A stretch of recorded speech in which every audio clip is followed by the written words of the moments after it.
अपनी ओर से आप सबकी ओर से परम पूज्य आचार्य भगवान के श्री चरणों में नमोस्तु निवेदित करते हुए निवेदन करेंगे अपने ओम नमः सिद्धेभ्यः।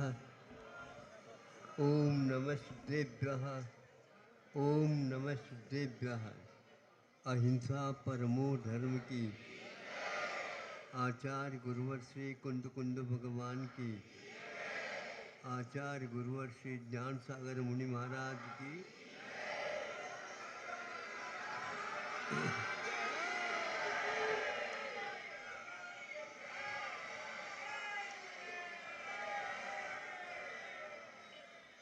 एक विशेष बात,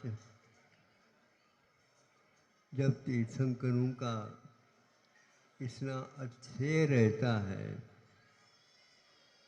बालक अवस्था में भी दूसरे की शंकाओं का समाधान जिनके देखने मात्र से हो जाती थी, किंतु जब उन्होंने अपने आप को दीक्षित किया तो वे कुछ बोलते रहते तो क्या बाधा थी, किंतु साधना के क्षणों में एक प्रकार से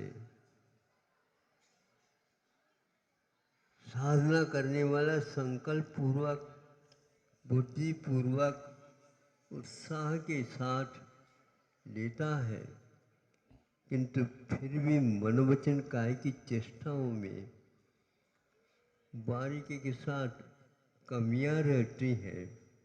उनके संशोधन हेतु वह जब तक छद्मस्त अवस्था यानी केवल ज्ञान जब तक नहीं होता तब तक बोलते नहीं। इसके लिए उदाहरण है,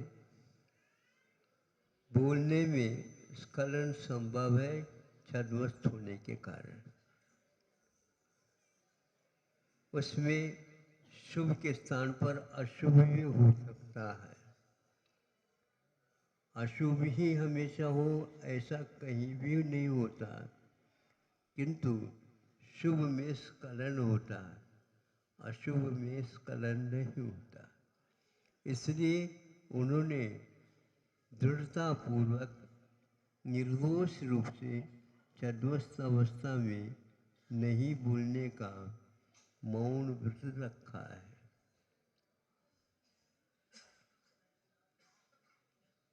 जब बोलते हैं बिना प्रमाद की भूमिका के बोलना संभव प्रारंभ हो ही नहीं सकता, और प्रमाद के काल में ही अप्रमत्त रहता नहीं, इसलिए उस समय यह स्खलन अनिवार्य होता है। इसको बुद्धिपूर्वक रोकने के लिए उनकी साधना मौन रूप से होती है। हम बोलते रहते हैं, इसको नहीं समझ पाते क्या उसका अर्थ होता है, क्या उसका उद्देश्य होता है, किसके लिए, कब हमारे बोलने से कष्ट हो सकता है, होता है, ये हम नहीं समझते। छोटे छोटे क्षुद्र प्राणी, यानी प्राणी का मतलब कीटाणु आदि ही रहते हैं, वे भी आहत को प्राप्त हो जाते हैं कि उनको भी कष्ट होता है। इसलिए वो छद्मस्त काल में बोलते नहीं बोलते हैं, गुप्ती पलती है। बोलते हैं, स्खलन हो सकता है, इसलिए दोष लगता है, इसलिए वे हमेशा हमेशा गुप्ती के पालन करते रहते।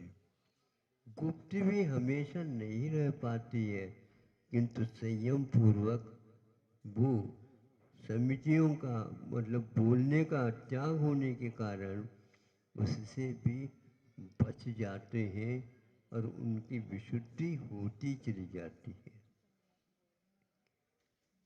कोई भी व्यक्ति अपना वाहन का चालन करते हुए कितने भी करे वो, वह बहुत ही जोखिमदार क्या यूँ कहना चाहिए, बहुत ही कठिनाई से उसका पालन कर सकता है।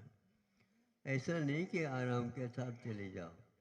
कुछ ऐसे भी वाहन होते हैं जैसे रेलगाड़ी है, उसके लिए सामने सामने बैठे रहे ये कोई अनिवार्य नहीं होता, लेकिन सावधानी अनिवार्य हो जाती है। सावधानी बहुत कठिन होती है। आप ज्ञान के स्वभाव ही है, किंतु सावधानी के स्वभाव नहीं। सावधान एक अंतर्मुहूर्त में वह छूट जाएगा, ज्ञान कभी भी छूटता नहीं। इतना अंतर समिति और गुप्त में हुआ करती है। आप लोग जब पालन करते ही रहते हैं तो आप गुप्ती में रहने का उपक्रम कर सकते हैं। नहीं हो पाता है, इसलिए कायोत्सर करके उस प्रमादजन्य गलतियों के लिए वह महाराज हमेशा हमेशा काय के प्रति, वचन के प्रति और मन के प्रति असावधानियों का दूरीकरण करते रहते हैं। जैसे अभी ये आप लोग समझ लें, बोल रहे थे बोलते बोलते अर्घ में सुनने में आया, हमें आ गया तो आप लोगों को भी आ सकता है, इसलिए हम कह रहे हैं। तो उन्होंने काम मान निभाना है, हाँ, चौथे में तो उसके लिए उसके स्थान पर दीप की ओर चले गए या और उत्क्रम हो गया। अब सावधान नहीं थे, इसलिए वो क्रम टूट गया और समिति में थे, इसलिए पुनः वह कामवान के लिए आ गए हैं। तो इतना होता है, नहीं चाहते हुए भी ऐसे शब्दावली निकलती है। ये प्रवाद का और एक प्रकार से असावधानी का द्योतक है।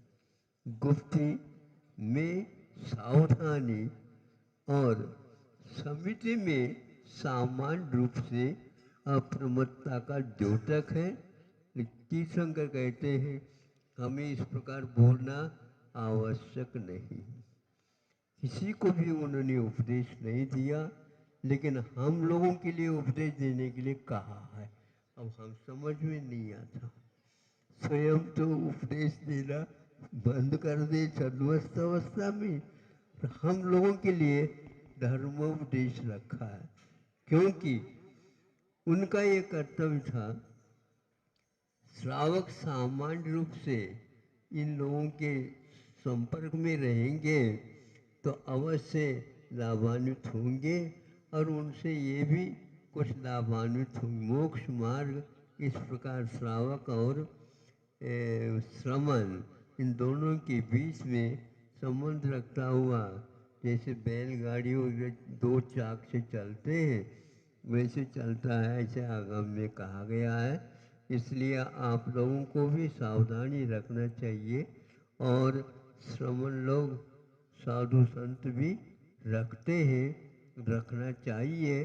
फिर भी यह स्खलन हो ही जाता है। कोई भी व्यक्ति सत्य का ही एकमात्र उपयोग रखता हो, नहीं हो सकता। 12वें गुण स्थान तक इसका अध्वान स्थान स्थिति बताई है, तो 12वें गुण स्थान भी बहुत दूर है। तीर्थंकर लोग भी इसका पालन करते रहे, तब कहीं जाकर के उनको सफलता मिली। सावधानी और ज्ञानी इसमें बहुत अंतर है। एक उदाहरण देकर के समाप्त करता हूँ। आप लोग जब स्वाध्याय होता है तो ग्रंथराज को ले आते हैं, सिर पर रख करके, और वो ले आता है वहाँ से, तो सभी जनता बैठी है तो सावधान कह देता है। सावधान कह देता है तो एकदम सब लोग उठ जाते हैं और उसको नमस्कार करते हैं। बैठे थे, शांत थे, बोल नहीं रहे थे, लेकिन सावधान करने का अर्थ है मन वचन काया की चेष्टा को रोक करके केवल सरस्वती के प्रति अपना बहुमान अभिव्यक्त करते हैं।